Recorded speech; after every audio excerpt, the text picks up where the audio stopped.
Hello guys, bersama saya lagi dalam Alright Napa Channel. Gempak dan panas sahabat-sahabat semua. Kenyataan dan juga pendedahan daripada Lokman Adam. Ya, bagaimana abah kau ini pernah membuat satu tindakan kegilaan. Isu berkaitan dengan HSR, yang mana dia sendiri yang batal, dia sendiri yang pertikai sahabat-sahabat semua, sehingga akan merugikan jutaan ringgit wang negara, wang rakyat dalam isu ini. Jadi apakah perkara itu? Ini yang menarik untuk kita dengar pencerahan, pendedahan daripada Lokman Adam. Jadi tanpa buang masa sahabat semua, saya ingin membawakan anda untuk kita mendengar sendiri pendedahan ini. Mengulas tentang kenyataan yang dikeluarkan oleh Muhyiddin Yassin, tuan-tuan. Tuan-tuan semua sedia maklum bahawa Muhyiddin Yassin lah orang yang menjadi Menteri Dalam Negeri ketika mana Tun Dr. Mahathir pada sekitar September 2018 telah pun menangguhkan high speed rail.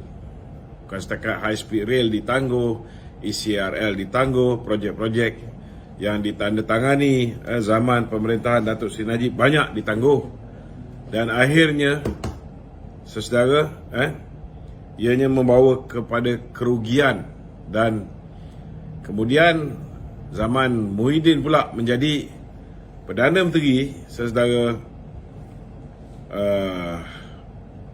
kita lihat kerajaan terpaksa membayar 300 juta ringgit, tuan-tuan, pampasan kerana projek high speed rail yang sepatutnya sudah pun siap lebih awal daripada Indonesia. Hari ini kita amat mendukacitakan, walaupun kita announce awal, kita dah cadang nak buat awal daripada tahun 2013 lagi, sudah ada persetujuan di antara kerajaan Malaysia di bawah pimpinan Datuk Seri Najib Tun Razak dan Presiden Lee Hsien Loong, Perdana Menteri Singapura.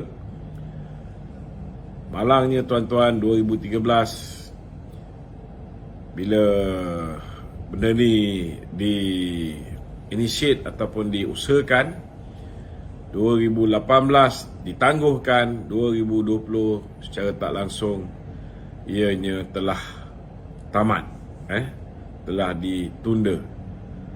Dan Muhyiddin pernah mengeluarkan idea gila je, tuan-tuan, cuba nak menjadikan high speed rail ini kepada slow speed rail. Ini apabila beliau mencadangkan supaya kepentingan kroni beliau, iaitu YTL, dijaga sama. Tuan-tuan sedia maklum bahawa kroni beliau, YTL, adalah pihak yang telah membina ERL, walaupun ia telah pun sahamnya telah dijual, sudah tidak lagi dipegang oleh YTL. Namun Muhyiddin, tuan-tuan, mencadangkan supaya kereta api laju daripada Kuala Lumpur pergi ke Singapura ini, yang sekitar 350 km, yang menelan masa perjalanan lebih kurang 1 jam setengah saja.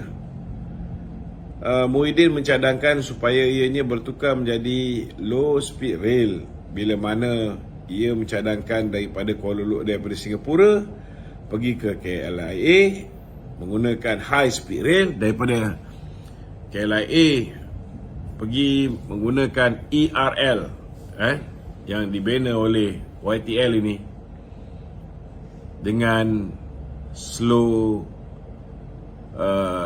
pace, ataupun dengan kelajuan yang perlahan, tuan-tuan. Saya harap kerajaan Malaysia tak perlulah mengindahkan kenyataan bodoh yang dikeluarkan oleh Muhyiddin ini, saudara. Dan sekaligus, janganlah sampai kita buat kegilaan yang nak dicadangkan oleh Muhyiddin Yassin dengan menjadikan high speed rail kepada high speed slow rail, ataupun slow speed rail. Jangan sampai kita jadi macam tu. Cukuplah kebodohan zaman 18 bulan Muhyiddin menjadi Perdana Menteri. Tidak ada Perdana Menteri yang bagi saya lah dalam negara ni lebih parah daripada Muhyiddin.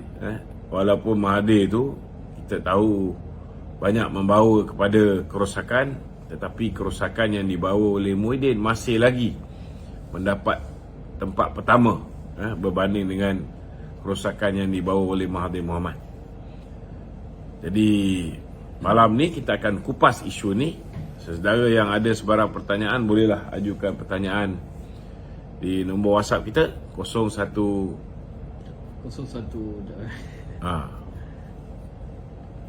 ataupun boleh tanya di ruangan komen, ataupun tuan-tuan boleh kudara secara live di TikTok saya, Datuk Lokman Adam. 019 WhatsApp boleh WhatsApp di talian 019 481 481 9495. 9495. Okey, silakan. Okey Tok, kita masih lagi dengan topik HSR ni Tok kan. Muhyiddin dalam sidang parlimen dia ada bertanyakan soal status projek ni kepada Menteri Pengangkutan Anthony Loke ni Tok. Okey.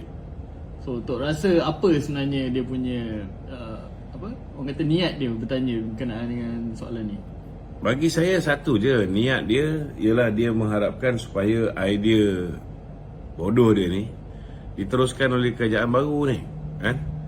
Bagi saya ianya tak masuk akal sama sekali apa yang dicadangkan oleh Muhyiddin. Zaman dia memerintah pun akhirnya benda tu tidak menjadi realiti, kerana saya rasa cabinet minister zaman dia pun merasakan idea tu idea bodoh, kan?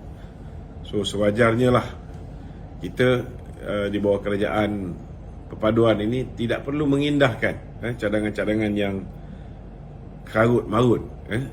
Saya tak tahu apa kepentingan dia dengan YTL. Kita tahu dulu dia banyak juga bagi projek pada YTL ini.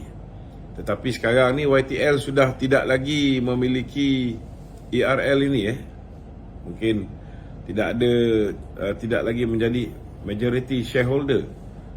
So saya tak nampak kenapa beliau beria sangat nak tahu pasal high speed rail, sedangkan zaman beliau memerintah ketika dia menjadi Menteri Dalam Negeri kepada Tun Dr. Mahathir, ketika itu dia boleh bagi pandangan supaya Azmin tidak menangguhkan pada September 2018. Dia juga boleh bagi pandangan pada Tun Dr. Mahathir, dia tidak berbuat demikian. Ketika dia menjadi Perdana Menteri, dia juga boleh memberi pandangan, tetapi dia memberikan pandangan yang sangat dangkal, sangat buruk, iaitu dengan mencadangkan supaya high speed rail daripada Singapura berhenti di KLIA dan daripada KLIA naik ERL. Kemudian bila Ismail Sabri menjadi Perdana Menteri, beliau adalah juga merupakan penasihat ekonomi, Majlis Tindakan Ekonomi, penasihat Majlis Pemulihan. Bukan setakat ekonomi je, pulihkan negara ni diletak di tangan dia. Itu yang tak boleh pulih tu. Dia pun tak pulih daripada kegilaan dia. Masih lagi membawa idea-idea gila ni. Jadi bagi saya, YB Anthony Loke tak payah bazir masa melayan apa yang telah pun ditanya oleh Muhyiddin Yassin, kerana zaman dia memerintah pun dia tak buat, kan? Dan malah dia cuba nak melencongkan high speed rail tu ke KLIA. Ini dia realiti dia, tuan-tuan. Saya nak beritahu apa kerugian yang telah dihadapi oleh kerajaan Malaysia. Pertama sekali kita tengok kerugian akibat daripada silap percaturan 2018. Akibat daripada silap memilih, kita telah kehilangan sebuah kerajaan yang banyak membawa pembangunan kepada negara ni. Dan kalau tidak ada gangguan, sudah pasti high speed rail kita boleh siap lebih cepat daripada high speed rail Indonesia, daripada Jakarta ke Bandung. Tetapi hari ini kita lihat high speed rail daripada Jakarta ke Bandung sudah siap dan sukar untuk naik. Sebab apa? Kalau pergi Jakarta ni nak tempah tiket daripada Jakarta ke Bandung tu dah tak ada dah, tuan-tuan. Tiket tu dah habis. Tak tahulah berapa lama waiting list untuk dapat naik high speed rail daripada Jakarta ke Bandung. Keduanya, kerugian dari segi ekonomi akibat daripada tindakan bodoh Mahathir dan juga Muhyiddin ni, tuan-tuan. Apa kelebihan dia? Saya nak beritahu tuan-tuan. ECRL, One Belt One Road, rangkaian kereta api daripada China yang melalui Kelantan, Terengganu, Kemaman sampai ke Port Klang, boleh membawa pertumbuhan ekonomi negara sekitar 1.5%. 2017, saudara, kita punya pertumbuhan ekonomi kita nombor 3 terbaik di dunia. 5.9% pada ketika itu. Maknanya kalau tambah 1.5%, kita akan ada lebih kurang 7.4%. 7.4%. Sangat tinggi, tuan-tuan. Sama juga dengan high speed rail Singapura ni, saudara. Bila kita baru merancang saja, harga tanah di penghujung high speed rail di belah Singapura ni melambung tinggi. Kita dengan mentaliti rakyat Malaysia yang tak berapa cerdik ni, sibuk mempertikaikan tentang kenapa 1MDB dapat tanah di TUDM Sungai Besi. Dia langsung tak fikir bahawa TUDM Sungai Besi ni dah tak selamat untuk menjadi penggalan tentera, dah tak selamat untuk kapal-kapal yang lebih besar. Kita semakin lama semakin maju, sudah pastilah kapal-kapal kita menjadi semakin besar. Tetapi saudara, untuk kapal besar ni landing dan take off, mereka perlukan runway yang panjang. Jadi runway di TUDM Sungai Besi tak cukup panjang, dan dah lama pun digunakan hanya untuk accommodate kapal aircraft kecil untuk tujuan latihan.